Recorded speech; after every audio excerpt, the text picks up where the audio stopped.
Oi, pessoal, tudo bem? Bom, hoje nós vamos fazer uma aula sobre análise combinatória. E eu vou começar essa aula fazendo essa pergunta: o que é análise combinatória? Né, parece um nome assim tão difícil, mas é uma coisa muito simples, né, que nós usamos assim no nosso dia a dia. Em qualquer ramo de atuação, a contagem faz parte do cotidiano das pessoas.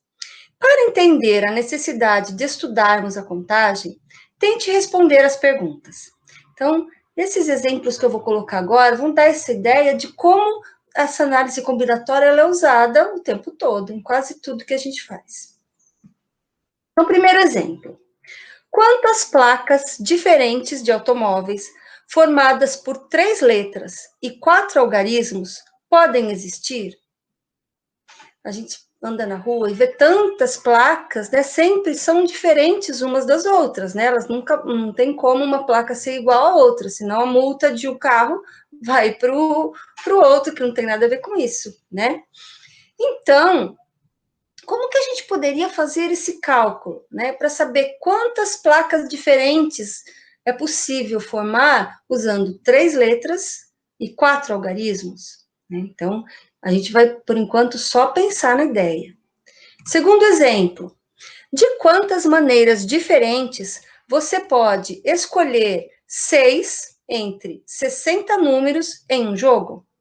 Ou ainda, acertar esses 6 números entre 60, né? Porque escolher ainda é fácil, né? Difícil é acertar, né, gente?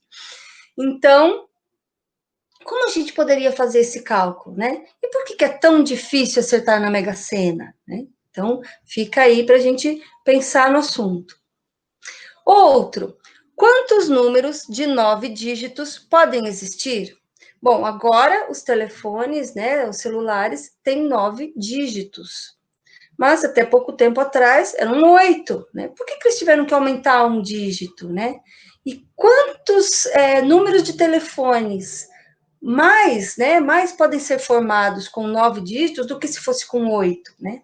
Como a gente poderia fazer esse cálculo? Então, vamos pensando aí, são todos exemplos de situações do cotidiano que nós usamos análise combinatória.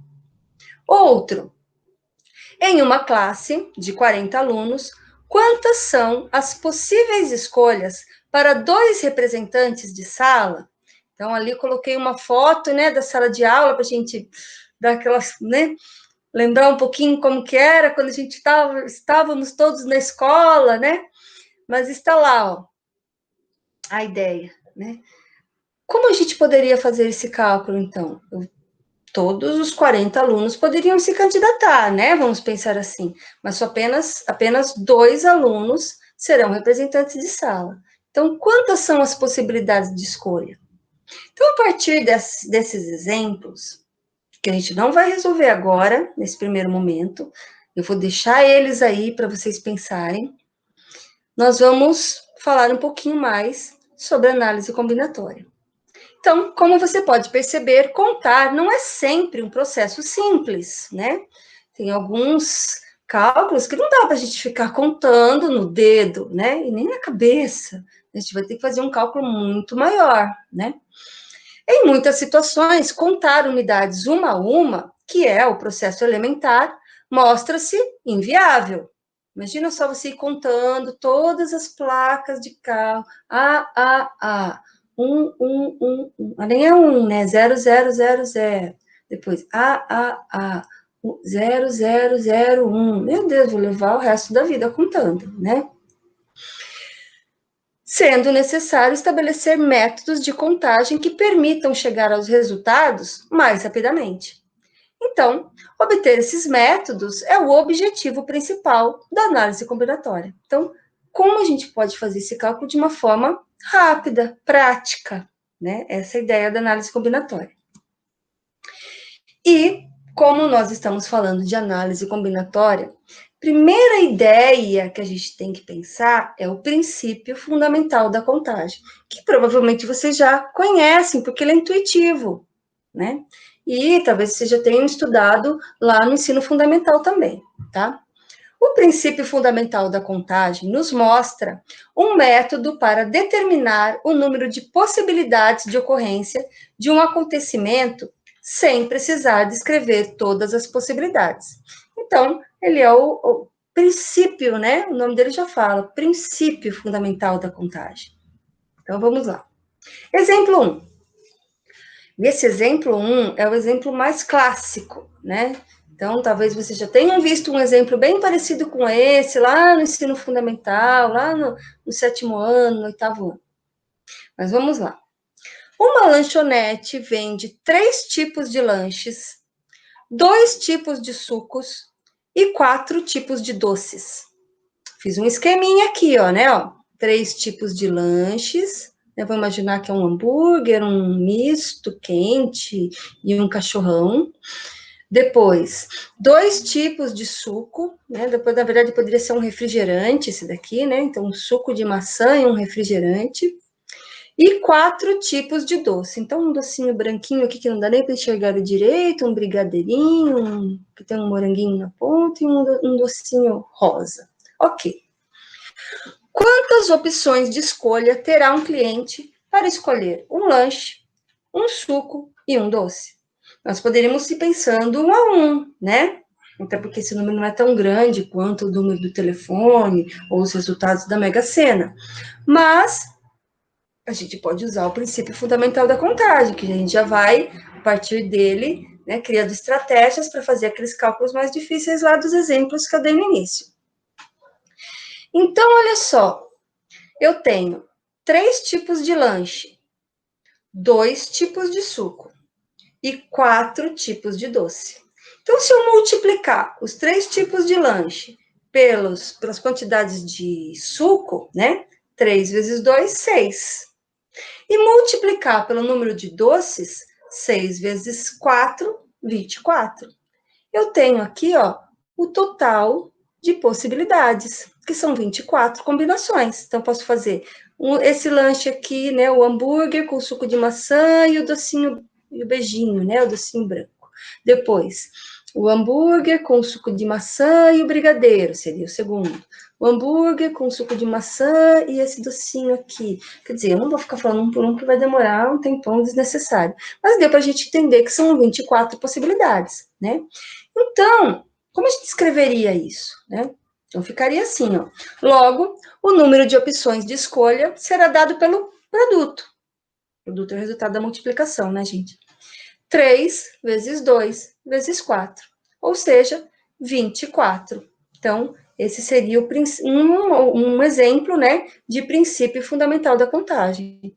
Portanto, faltou uma vírgula aqui, né, gente? Desculpa. Coloquem uma vírgula, se alguém quiser copiar, coloca que está faltando. Portanto, o cliente terá 24 opções de escolha, ok? Vamos para o próximo exemplo. Exemplo 2. Quantos números de 3 algarismos podem ser representados com os algarismos 1, 2, 3, 4, 5 e 6?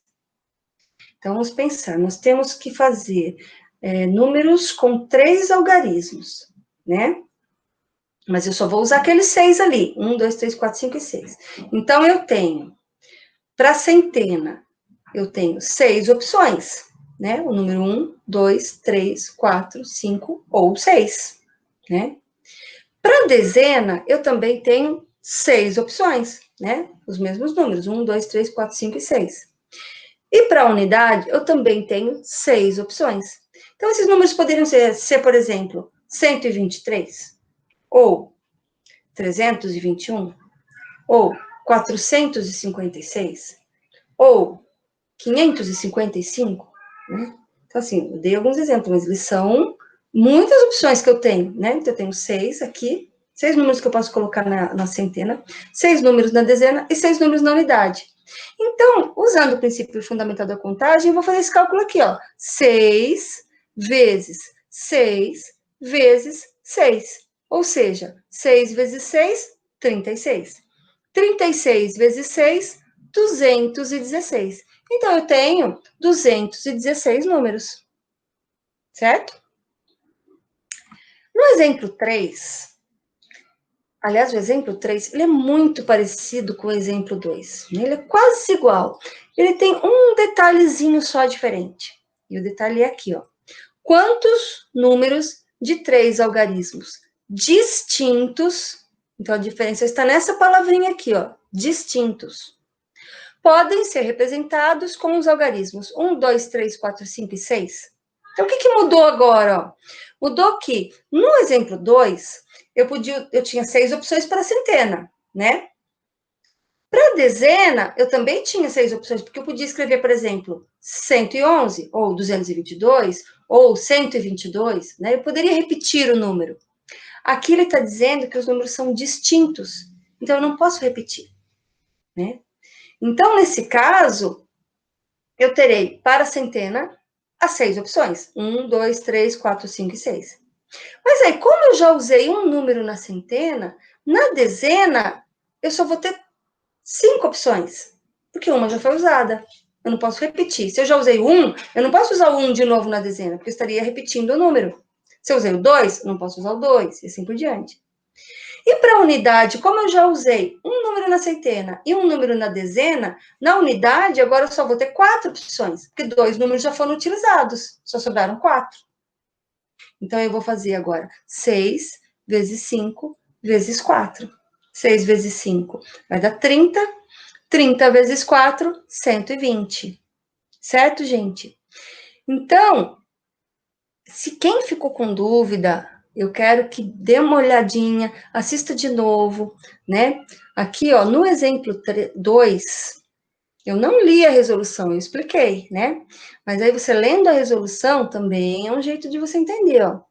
Então, eu tenho lá, quantos números de 3 algarismos podem ser representados com os algarismos 1, 2, 3, 4, 5 e 6? Resolução. Como iremos formar números com 3 algarismos, ou seja, centena, dezena e unidade, temos 6 algarismos para usar, né? Então, nós temos para a centena 6 opções, para a dezena 6 opções e para a unidade 6 opções. Logo, pelo princípio fundamental da contagem, nós temos 6 vezes 6 vezes 6, ou seja, 216 números. Eu poderia escrever um por um, mas pensa, são 216 números, vai demorar um tempão, né? Mas é uma forma de entender, né? Que números seriam esses? 111, 112, 113, 114, 115, 116. Depois, 121, 122, 123, 124. Entenderam? Eu não vou falar 216 números aqui agora, né? No exemplo 3, que é muito parecido com o exemplo 2, mas eu não posso repetir, né, os algarismos, então a resolução ficaria assim, ó. Como iremos formar números com 3 algarismos sem repetição de algarismos, ou seja, temos para a centena 6 opções, para a dezena nós teremos 5 opções, porque uma já foi usada, e para a unidade, 4 opções, ok? Logo, pelo princípio fundamental da contagem, nós temos 6 vezes 5 vezes 4, que dá um resultado de 120 números, tá? Então, esses exemplos eu vou deixar aqui resolvidos, e aqueles que eu passei no início da aula, eu vou deixar vocês pensarem primeiro, tá? Não precisa ir lá na internet pesquisar, só pensa, né? Vamos raciocinar, vamos pensar que estratégia eu faria, né? Para resolver, por exemplo, vamos voltar lá, ó. Esse primeiro aqui. Quantas placas diferentes de automóveis formadas por 3 letras e 4 algarismos podem existir?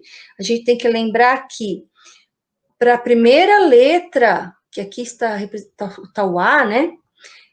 Eu tenho 26 opções, né? A, B, C, D, E, Z. Para a segunda letra, pode repetir, não pode? Então, eu também tenho 26 opções. Para a terceira letra, que também pode repetir, porque pode ser AAA ou BBB, né? Eu vou ter 26 opções, certo? Para os números, nós temos o zero também, a gente não pode esquecer dele. Então, nós temos 10 opções, do 0 ao 9. Nós temos 10 algarismos. Então, pode ser 0, 0, 0, 0, ou 0, 0, 0, 1, e assim por diante. Então, eu tenho 10 algarismos para o milhar, 10 algarismos para centena, 10 algarismos para dezena e 10 algarismos para unidade, né? Então, seria uma estratégia. Essa daqui, na verdade, eu praticamente já dei resposta, só falta fazer a conta, né, gente? Que eu não vou fazer, eu vou deixar vocês pensarem, tá? Para Mega Sena, eu tenho essa ideia também, mas eu tenho que pensar que, uma vez usado o número, ele não dá para usar ele de novo. Por exemplo, se eu escolhi o número 17, eu não posso riscar 2 vezes o número 17, né?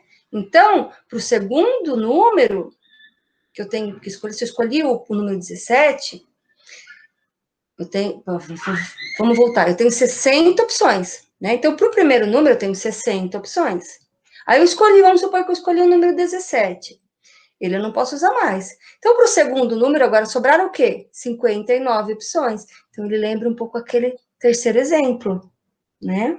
Tá? Então, fica a dica aí para a gente pensar. Vocês não precisam colocar a resposta para mim agora, só quero que vocês pensem, tá? Depois, na outra semana, eu vou passar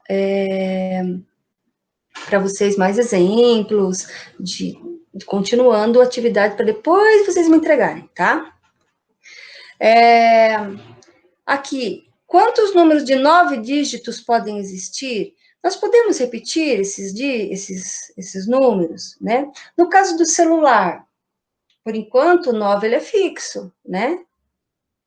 Pode ser que daqui a um tempo, o primeiro dígito possa ser usado o número 8, o número 7, né? E assim por diante, né? Diante, no caso, de trás para frente, né? Mas que cálculo nós poderíamos fazer? Posso repetir o número? Posso, né? O número pode ser 5555, 4444, né? Normal, tá? Então, fica aí só para a gente pensar, tá? Não precisa chegar no valor, tá? Só pensar como eu poderia fazer esse cálculo, que estratégia eu usaria, né? E nessa última também, né? Eu tenho 40 alunos, só que eu vou escolher 2, né? E esses 2 não podem ser o mesmo aluno, né? São alunos diferentes, tá?